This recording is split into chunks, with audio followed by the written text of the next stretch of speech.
Oh, quelle histoire! Alors mademoiselle Margot, que s'est-il passé par la suite? Quelques jours après ma rencontre, je marchais dans la ville, puis je vis l'affiche d'une campagne d'évangélisation, d'une église de réveil, qui était détestée par ces esprits sous-marins. Je me suis arrêtée, et je me suis mise à lire le contenu et le programme de ces campagnes. Pendant que je lisais le contenu et le programme de cette croisade d'évangélisation, je remarquais que les odeurs de parfum, qui indiquaient la présence de ces esprits autour de moi, disparurent.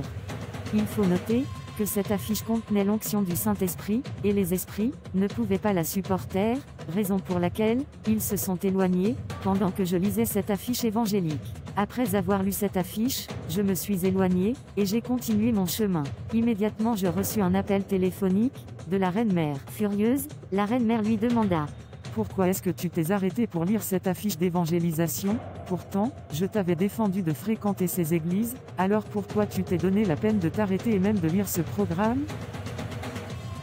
Mais, je ne faisais que lire. Est-ce que vous ne savez pas que ces affiches contiennent une puissance maléfique? Il y a des démons à l'intérieur.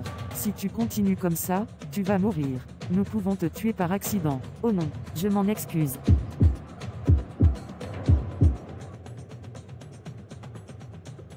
J'étais en cours de route, me dirigeant vers un de nos marabouts. Quand il m'a vu, il me demanda pourquoi je m'étais arrêté sur la route pour lire l'affiche de la croisade d'évangélisation. Je lui ai répondu qu'il m'était interdit d'aller à l'église, mais que je n'étais pas défendu de lire les affiches des chrétiens. Quand je suis arrivé dans le temple de ce marabout, on se mit à conjurer la reine Annabelle. Elle se manifesta avec 2 autres esprits. Ils étaient extrêmement fâchés. Immédiatement après leur apparition, elles se mirent à m'engueuler.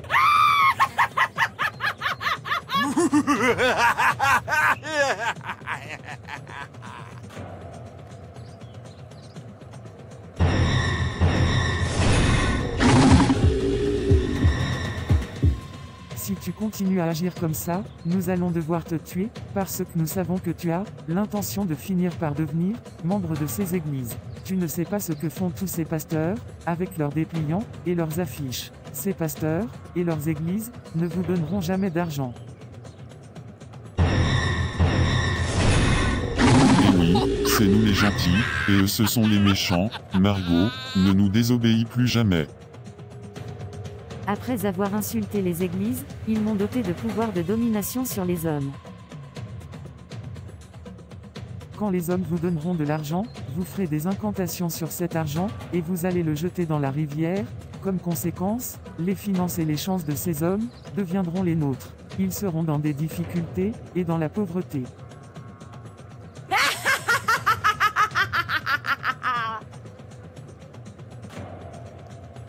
Quelquefois, après avoir dominé les hommes, je leur demandais de l'argent, et je le plaçais dans l'enveloppe. Je le jetais dans la rivière, après avoir fait les prières incantatoires. Une fois que l'enveloppe tombait dans l'eau, je pouvais voir une vague d'eau se former quand l'enveloppe disparaissait. Après la sirène me recommanda de rendre visite à un autre marabout qui était un de ses serviteurs. Le diable est pauvre, c'est pourquoi il doit tuer et voler des étoiles et chances des innocents pour qu'il les donne à ses serviteurs. Une fois que les victimes sont morts, ils obtiennent les étoiles des victimes. Nous devons comprendre que le maraboutage est égal au satanisme. Je ne voulais pas te donner des démons dans leurs états naturels, parce qu'ils sont trop effrayants. Tu n'allais pas les supporter, raison pour laquelle je les ai transformés en aiguilles.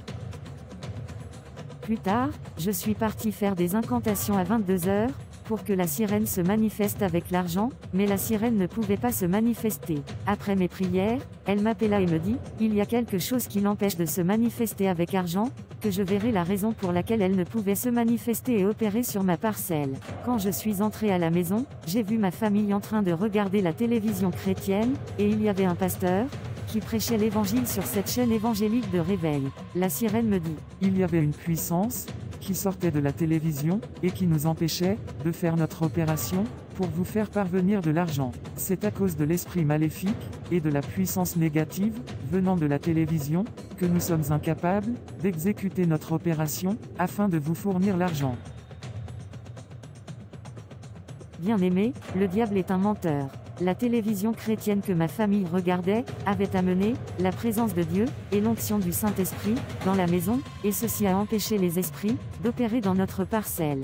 Le jour suivant, lorsque la famille était déjà endormie, j'ai repris les mêmes rituels des incantations, mais la reine-mère Annabelle m'appela au téléphone pour me dire que la puissance négative sortait de la télévision chrétienne, constituait un obstacle. Quand je suis le accent aigu dans le salon pour vérifier, j'ai constaté que le poste téléviseur était éteint, mais la sirène m'a fait savoir que, malgré le fait que le poste téléviseur était éteint, il était sur le canal chrétien de réveil, et il est toujours sur la fréquence de la télévision chrétienne de réveil. Quitte cette maison, car il y a une présence maléfique dans ta maison, qui met en échec tout ce qu'on essayait de faire.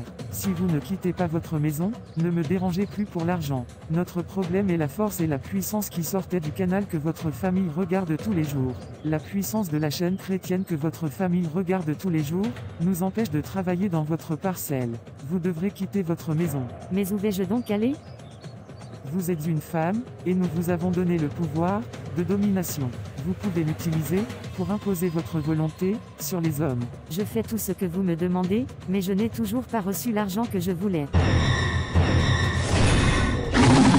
Quand j'ai dit cela à la sirène, elle commença à me menacer. Je rentrai chez moi, fatigué de tout, et sur le chemin au temple le lendemain, je rencontrai un pasteur d'une église de réveil, de notre quartier. Je me suis agenouillé devant lui et j'ai commencé à pleurer. Je lui racontai toute l'histoire.